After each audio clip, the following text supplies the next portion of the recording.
Dentro de la ley de contratos del sector público, esta ley tan enrevesada, tan larga, y con unos conceptos o unas definiciones que no están en nuestro vocabulario del día a día, hay una cuestión que suscita siempre bastantes problemas y es el relativo al ámbito de aplicación de la misma, el ámbito subjetivo de aplicación, porque ya hemos visto en el artículo 2 que el ámbito objetivo hace referencia a esos contratos del sector público que tengan ese carácter de onerosos, es el que el contratista obtenga bien directa o bien indirectamente un beneficio económico, y también a los contratos subvencionados por entidades que tengan la consideración de poderes adjudicadores. Básicamente, entonces, sería el ámbito objetivo como tal de la ley de contratos del sector público. ¿Qué es lo que ocurre en relación a aquellos a los que se le aplica la ley? Bueno, pues el artículo 3, en ese sentido, se refiere al ámbito subjetivo de aplicación de la misma y podemos decir que, aunque no sea realmente cierto, podríamos hacer una gran división, aunque la ley se llama de ley de contratos del sector público, pero que hay algunas de esas partes dentro del ámbito de aplicación que realmente sería muy difícil poder encuadrarlo como tal estrictamente dentro del denominado sector público. Yo lo que he hecho, a base de una serie de figuras, es vamos a ver cómo aplicamos la ley o cómo se aplica la ley. Vemos que tenemos un sector público muy grande, y esto los vamos a dejar a un lado como que no son estrictamente sector público. Dentro del sector público encontramos algo que se llaman poderes adjudicadores y algo que llamamos administración pública, que lógicamente nos suena de mucho. Esto que podríamos situar fuera del sector público, pues serían los partidos políticos, las organizaciones empresariales, bueno, cuestiones relacionadas con eso a las que se refiere el artículo 3.4. Y dentro del artículo 3.5 estarían las corporaciones de derecho público. Realmente no es una aplicación como tal de la ley, como veremos posteriormente, puesto que, por ejemplo, en el 3.4 lo que da es una serie de, bueno, si tú reúnes estas condiciones, o tú también en el 3.5 de poder adjudicador, en ciertos casos, para ti, partido político, para ti, organización empresarial, vas a tener que tener en cuenta estas circunstancias, pero no sería en concreto una aplicación, podríamos decir, de la ley. Bueno, pues si vemos esta gran división dentro del sector público, vemos que el sector público es mucho, es amplísimo, ¿no? Son un sector público, pero simplemente no son ni poderes adjudicadores ni son administración pública. Los que forman parte de los poderes adjudicadores son sector público y al mismo tiempo son poderes adjudicadores, pero no son administración pública. Lo vemos así con este dibujo. Sin embargo, estos últimos, la administración pública, son sector público, son poderes adjudicadores y esa otra característica de administración pública. ¿Qué se puede derivar a grandes rasgos? Esto es muy matizable en muchas cuestiones. La ley es matizable, tienes muchas excepciones a la excepción, etc. Bueno, pues aquí en otro dibujo, sector público y no sector público en general, pues vemos que dentro del sector público hay el poder adjudicador que no es administración pública y poder adjudicador que es administración pública. ¿Qué se deriva de todas estas circunstancias? Que este sector público, el poder adjudicador, que no es administración pública, celebrará contratos privados, igual que el resto del sector público. Mientras que el poder adjudicador, que es administración pública, podrá celebrar contratos privados y contratos administrativos. Sí, aunque se den contratos administrativos y contratos privados, los contratos privados a los que la ley da esa consideración, hay ciertas fases del mismo, esa preparación y adjudicación, que se regirán por la ley de contratos del sector público, aunque muchas otras cosas, después lo relativo a los efectos, a la modificación o a la extinción, vayan a las normas del derecho privado, del derecho civil, del mercantil o del que sea. No sé si con esto y con lo anterior podemos situar más o menos la cuestión que vamos a ver. ¿Y qué es el sector público? Este grande que tenemos aquí, todo esto que es el sector público, todo el rectángulo este grande. ¿Qué es el sector público? ¿Quiénes conforman el sector público?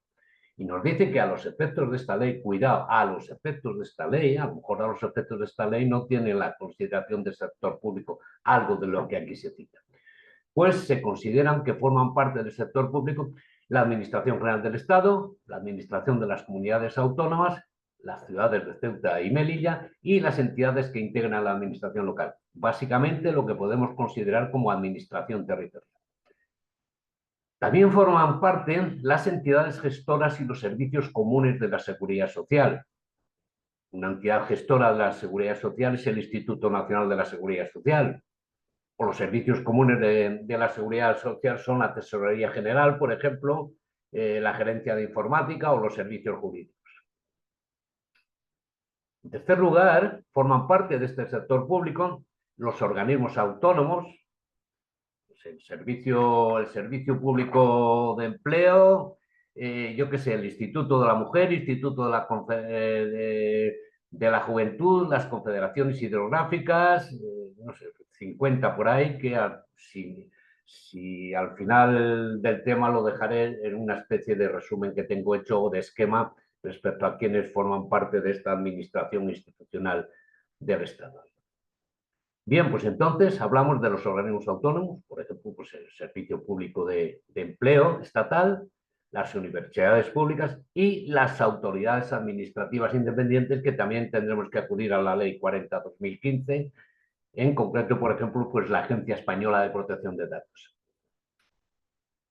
Forman parte del sector público los consorcios dotados de personalidad jurídica propia, a los que se refiere la Ley 40/2015, y también la legislación de régimen local, así como los consorcios regulados por la legislación aduanera.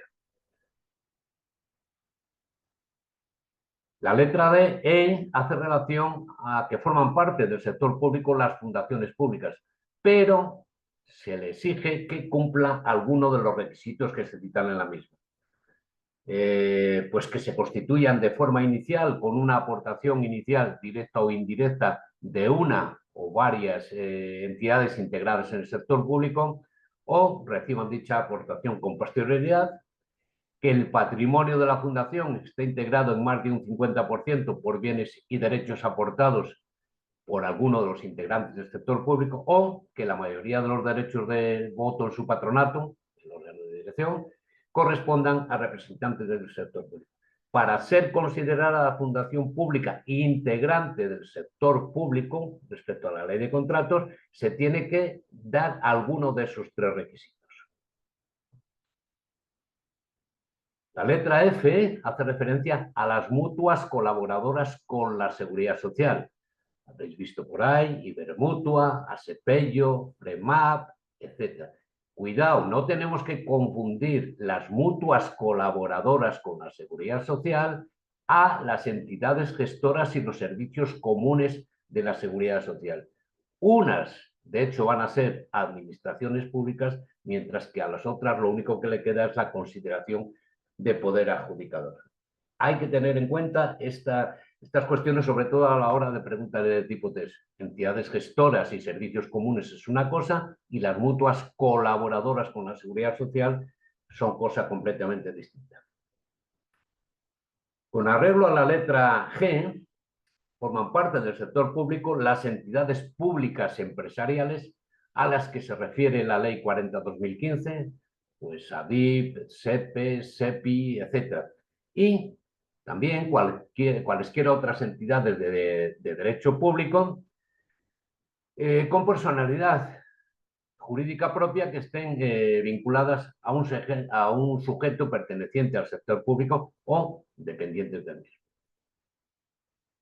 La letra H hace referencia a las sociedades mercantiles en cuyo capital social la participación directa o indirecta de alguna de estas entidades que hemos citado anteriormente sea superior al 50%, o, en determinados casos, sin superar ese 50%, pues estén previstos en el artículo 5 de la ley del mercado de valores. Hace referencia también a los fondos sin personalidad jurídica, Fondo para la Promoción para el Desarrollo, el Fondo de Cooperación para Agua y Saneamiento, etcétera, a los que se hace referencia también en la legislación. Y nos deja ahí, como ocurre en muchas cuestiones del mundo del derecho, una especie de cláusula abierta, una especie de cajón desastre, donde nos dice hace referencia a cualesquiera entidades con personalidad jurídica que hayan sido creadas específicamente para satisfacer necesidades de interés general y que no tengan carácter industrial o mercantil, pero siempre que uno o varios sujetos pertenecientes al sector público financien mayoritariamente su actividad, controlen su gestión o nombren a más de la mitad de los miembros del órgano de administración, dirección o vigilancia. Nos hace referencia en la letra K a las asociaciones constituidas por las entidades mencionadas en las letras anteriores, pues una asociación de cualquiera de las anteriores se formaría parte del sector público, y también acaba diciendo de una forma un poco residual que a los efectos de esta ley tienen también la consideración del sector público las diputaciones forales y las juntas generales de los territorios históricos del País Vasco.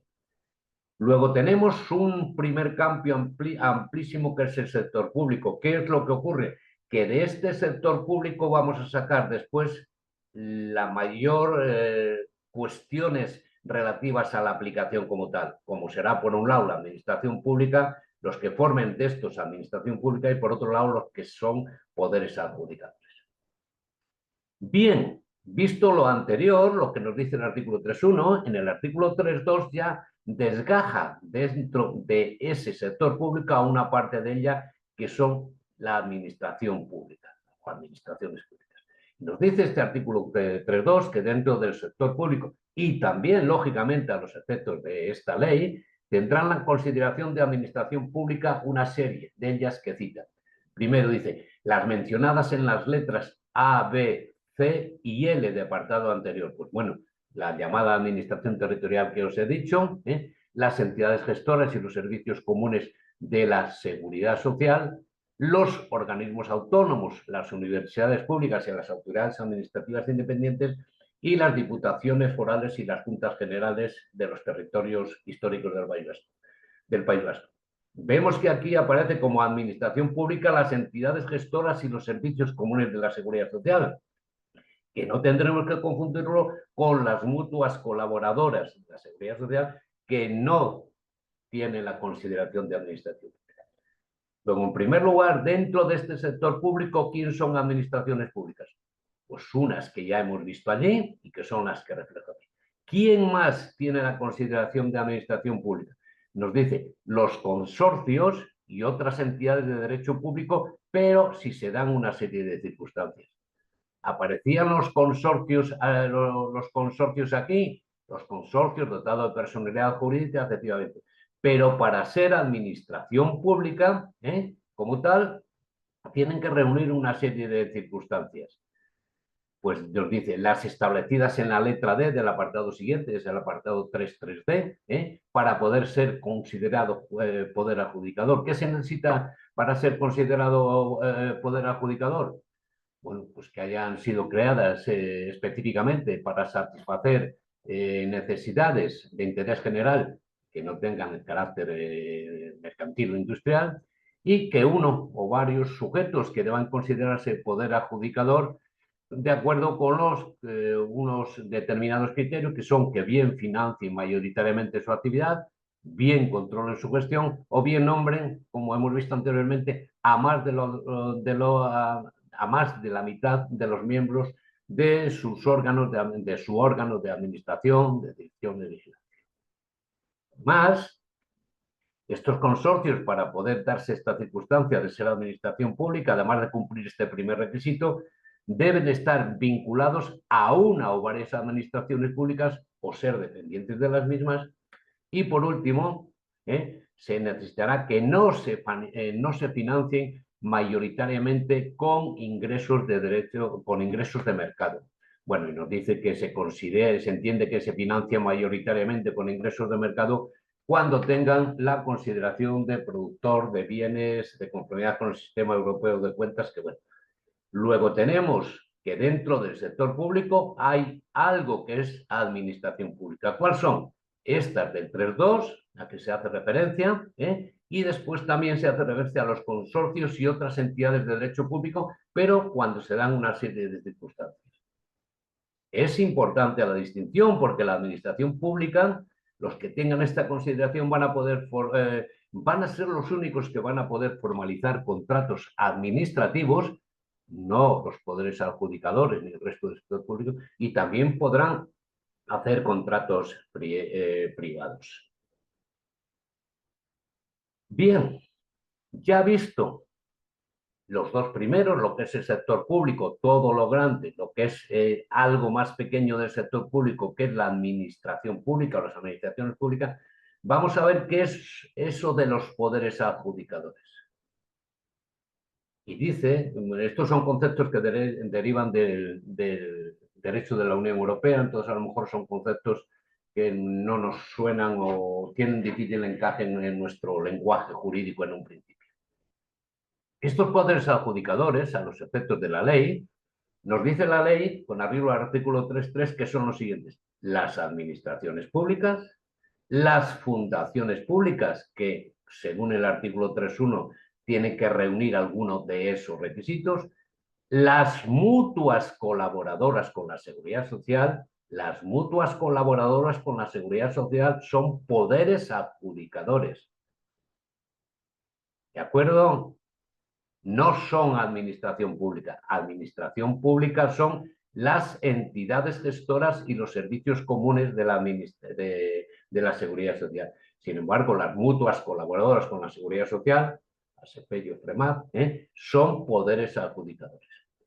Pues además de las administraciones públicas, las fundaciones públicas, las mutuas colaboradoras, nos dice que también son poderes adjudicadores todas las demás entidades con personalidad jurídica propia, distintas de las que están expresadas en las letras anteriores, bueno, que hayan sido creadas específicamente para satisfacer necesidades de interés general que no tengan carácter industrial o mercantil, pero además, siempre que uno o varios sujetos que deban considerarse poder adjudicador, de acuerdo con el artículo 3.3d, pues alguno o varios de sujetos bien financien mayoritariamente la actividad de las mismas, bien controlen su gestión o bien nombren a más de la mitad de los miembros de su órgano de administración, dirección y vigilancia. Por último, nos quedan las asociaciones constituidas por las entidades mencionadas en las letras anteriores. Luego son poderes adjudicadores, esto que vemos aquí, los que tenemos las administraciones públicas, las fundaciones públicas, las mutuas colaboradoras, aquellas entidades con personalidad jurídica distinta de las anteriores que reúnen una serie de requisitos y, por último, las asociaciones constituidas por estos que hemos visto anteriormente. Bueno, pues ya visto de todo el sector público quiénes son poderes adjudicadores, quiénes son administración pública, quedaría el resto del sector público. Aquí la ley prácticamente sería por exclusión, pues serían aquellos que ni son poderes adjudicadores ni son administración pública. Aquí podemos encontrar las sociedades mercantiles de capital público dedicadas exclusivamente a actividades comerciales con ánimo de lucro, como podría ser, por ejemplo, los paradores nacionales, o también los fondos carentes de personalidad jurídica. ¿Por qué? Porque para ser poder adjudicador lo que se requiere es tener personalidad jurídica. Estas entidades, este resto del sector público, lo poco que quede de ahí, ya hemos visto que solo podrán suscribir contratos privados, pero además la regulación básicamente de todo aquello va a ser por el derecho privado, no por el derecho administrativo, y únicamente la aplicación al artículo 321 y 322. Hemos visto entonces que dentro del ámbito de aplicación de esta ley hemos hecho una primera extensión al sector público. Dentro del sector público, después los poderes adjudicadores y la administración pública. Pero en ciertos supuestos, el ámbito de aplicación, en ciertos supuestos, podemos decir globales, el ámbito de aplicación, el ámbito subjetivo de aplicación de la ley se extiende más allá. Y eso es lo que aparece regulado en los artículos, en el artículo 3.4 y en el artículo 3.5. Realmente estos no pertenecen como tal al sector público estrictamente. Y en el 3.4 se hace referencia a los partidos políticos, organizaciones sindicales y organizaciones profesionales, mientras que en el 3.5 se hace referencia a las corporaciones de derecho. ¿Qué ocurre con las primeras? El ámbito de aplicación subjetivo respecto a esto, a los del 3.4, a los partidos políticos, organizaciones empresariales, nos dice que cuando cumplan los requisitos para poder ser adjudicador, aquí los tenemos, que hayan sido creadas específicamente para satisfacer necesidades de interés general, que no tengan carácter industrial o mercantil, y que uno o varios sujetos, pues bien financien mayoritariamente o nombren a la mitad de los miembros, etcétera. Bueno, entonces, si reúnen esos requisitos, estos de aquí, para poder ser poder adjudicador, pero solo respecto de los contratos sujetos a regulación armonizada, 19 y siguientes, regulación armonizada por unas cuantías, pues están sometidos por ciertos umbrales, cuando se superan los mismos, están sometidos a la legislación europea como tal, para el cumplimiento de unos trámites. Pues entonces, estos de aquí, del 3.4, cuando reúnan la condición de poder adjudicador, tengan esas características, pero solo respecto a los contratos sujetos a regulación armonizada, no es que se le aplique la ley como tal, sino que le dice que en esos casos deberán actuar conforme a una serie de principios, a los principios de publicidad, de concurrencia, de transparencia, igualdad y no discriminación y de confidencialidad. Y además les obliga a aprobar unas instrucciones internas en esta materia. No aplicación como tal de la ley, pero sí que deben reunir, vamos, esta aplicación poco intensa, puesto que no se hace aplicable el texto a estas entidades, sino que se limita a establecer que la contratación se rija por los principios generales y además respecto a aquellos contratos sujetos a regulación armonizada. Luego, una aplicación muy sui generis. Si reúnes reúnes las características para ser poder adjudicador y se trata de contratos sujetos a regulación armonizada, oye, respétame los principios generales de actuación y además aprueba unas instrucciones que además debes tener publicadas como tal. Nos quedaría por último, dentro del ámbito subjetivo de aplicación, lo relativo a las corporaciones de derecho público.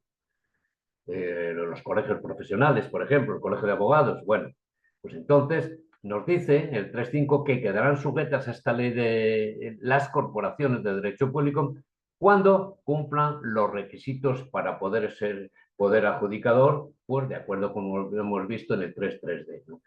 Creadas específicamente para satisfacer necesidades de interés general que no tengan carácter industrial o mercantil y que uno o varios sujetos que deban considerarse poder adjudicador bien financien mayoritariamente su actividad, bien controlen su gestión o bien nombren a la mitad de los miembros de su órgano de dirección, administración o vigilancia.